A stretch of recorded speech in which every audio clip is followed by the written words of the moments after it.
Olá pessoal, tudo bem? Aqui quem está falando é Ricardo Morgante. Você está aqui no programa Direto ao Ponto. Sou professor de educação física, pedagogo, psicopedagogo e psicanalista. E eu quero falar com vocês hoje aqui sobre um aspecto do bullying. Nós estamos fazendo uma série no Direto ao Ponto sobre preconceito. E quando eu falo em preconceito, é muito importante que nós possamos destrinchar o que é o preconceito. Não o preconceito no sentido de você falar, estou sofrendo preconceito, e aí você não saber explicar o que ele é. Bom, o preconceito, na verdade, ele tem a sua base, principalmente no que diz respeito ao bullying, no racismo, né? E que consiste na discriminação social baseada na diferença biológica entre os povos. Este é o racismo. E, gente, quando a gente fala de racismo, a gente tem que tomar muito cuidado, porque tem muita gente que, às vezes, tece comentários sem ter embasamento científico. Eu vou mostrar para vocês aqui um livro importantíssimo, que é novo, que é o Escravidão, tá? Do Laurentino Gomes. Eu recomendo que vocês leiam ele, porque ele fala um pouquinho sobre o racismo, sobre a ótica do preconceito racial negro. Eu sei que tem muita gente que fala assim, mas tem o dia do orgulho negro, mas não tem o dia do orgulho branco. É importante ler livros como esse para a gente entender a carga que existe para os negros no que diz respeito a quanto que eles sofreram. A escravidão foi péssima, ela mudou, inclusive, até os oceanos no que diz respeito aos predadores. Para vocês terem ideia, 5 milhões de escravos foram enviados da África para o continente americano, para a Terra Nova. É muita gente, 5 milhões de pessoas. Eu acredito que a maioria das cidades do Brasil não tem 5 milhões de habitantes. Então, e morria tanta gente no trajeto, nas naus, nas caravelas, que eles jogavam os corpos no meio da trajetória e isso alterou até a forma com que os tubarões se comportavam, porque eles seguiam as naus. Então, aí muita gente usa aquela máxima dizendo, não, mas eu não sou culpado disso, são os meus antepassados, mas ninguém está dizendo que você é culpado. Nós só estamos aqui fazendo uma correção social, e esse é nosso dever, fazer essa correção social para que haja equidade e não igualdade. Igualdade é muito diferente de equidade. Primeiro vamos entender que quando nós falamos de igualdade, nós estamos achando que todas as pessoas têm que ser tratadas de uma forma igualitária. Quando nós falamos em equidade, nós estamos levando em consideração a diferença entre as pessoas e dando reais condições para que essas pessoas possam competir de forma que elas possam chegar no mesmo objetivo juntas. Então, a igualdade, ela não é importante nesse momento. Agora, nós estamos no momento, na sociedade brasileira, da equidade, em que nós temos que dar condições para que isso aconteça. Eu posso falar muito disso, porque quando a gente fala em preconceito, né, houve uma diáspora, que é a saída dos povos, e eu sou filho de uma pessoa que viveu a diáspora, que foi minha mãe, após a Segunda Guerra Mundial, em que a Áustria e a Alemanha houve uma saída enorme de pessoas, porque houve uma depressão financeira enorme no país e as pessoas tiveram que procurar trabalho.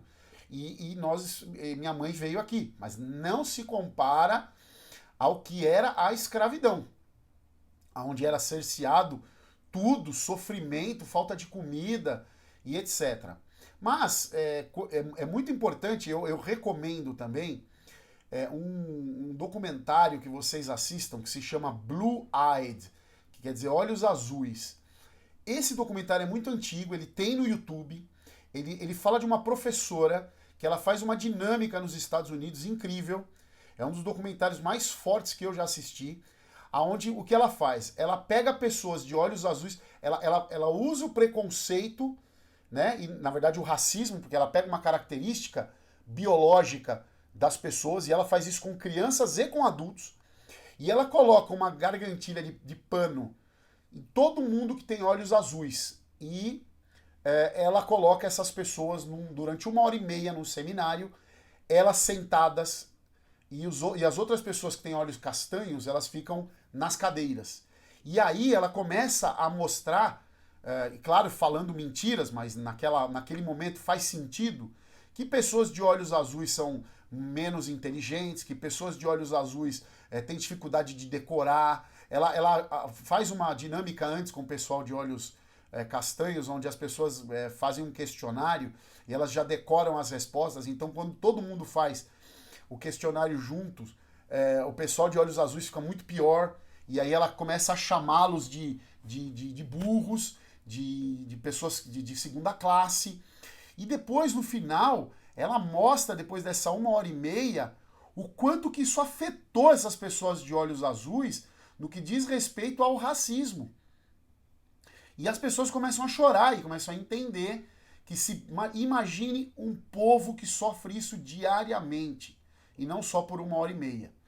Então há sim que se ter correções sociais no que diz respeito à equidade das pessoas. Mas vamos entender um pouquinho aqui sobre a ótica do bullying, como é que funciona isso. Esse infográfico aqui é muito famoso e ele explica um pouquinho como nossos filhos e como nós sofremos às vezes na sociedade. Porque olha só, a inclusão, ela nada mais é do que todos juntos ali fazendo a mesma coisa, né? Então, por exemplo, na escola, quando todos estão na mesma classe e quando todos têm a equidade, quando a professora dá reais condições para que todo mundo possa estar ali juntos, você tem essa parte aqui de baixo da inclusão. Quando você tem uma integração, você está pegando um grupo que não é o mesmo do grupo que está, ou seja, não tem o mesmo status quo, e você coloca eles junto com outro grupo. E aí você, aos poucos, vai fazendo com que o grupo que já está presente comece a ter uma interação com o grupo que acabou de estar inserido dentro do grande grupo, tá? A segregação é muito semelhante ao que acontece, por exemplo, na África do Sul, né? Eu morei lá e eu vi muito isso, porque olha só o que acontece, você tem um grupo, né, que é o grupo que tem o status quo, e num círculo pequeno, você tem o grupo que fica de fora. Por exemplo, nós vimos isso muito nos Estados Unidos, né? Restaurantes onde negros não podem comer, na Segunda Guerra, judeus não podem entrar nesse lugar, isso é segregação. E também, já partindo para uma coisa mais radical, você tem a exclusão, que aí sim as pessoas nem participam da sociedade, dizendo, olha, aqui você não pode entrar, porque aqui você não faz parte desse grupo. Então, gente, quando nós falamos sobre o bullying, sobre preconceito, nós temos que entender que essa aula que eu estou dando, ela é a aula onde mais as nossas crianças e os adultos também são afetados. Porque são nas características físicas que as nossas crianças são afetadas, e nós sofremos isso também, na escola. Então você tem todo mundo recebendo um apelidozinho, todo mundo, e normalmente esse apelido não acontece na característica positiva da criança, é sempre na característica negativa. Isso também acontece com nós adultos, né? Com aquele grupo de amigos, a gente sempre chama um de cabeção, ou de gordinho, sempre no pior da característica que a gente tem. E isso gera um problema muito sério, porque você interioriza isso, e ao interiorizar isso, você começa a se afastar do grupo, porque você sabe que toda hora que você vai participar da interatividade do grupo, alguém vai te chamar daquilo que você não gosta. E vai pegar no teu trauma, e aquilo vai te piorar, e vai cada vez piorar mais. Daí, gente, a gente entra aqui com os grupos, né, que tem a integração, nós temos os grupos que fazem a segregação, e nós temos os grupos que têm a exclusão.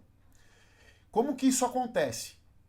Bom, primeiro, você pode ter integração na sala de aula com a professora trabalhando isso, mas nos intervalos e nas atividades você vai ter segregação, ou seja, meu grupo aqui dos atletas não se mistura com o grupo dos nerds.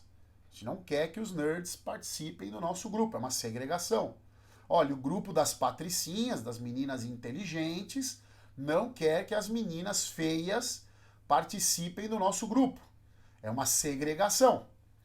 Agora, exclusão é quando o grupo simplesmente força de tal forma para que as pessoas não participem de nada.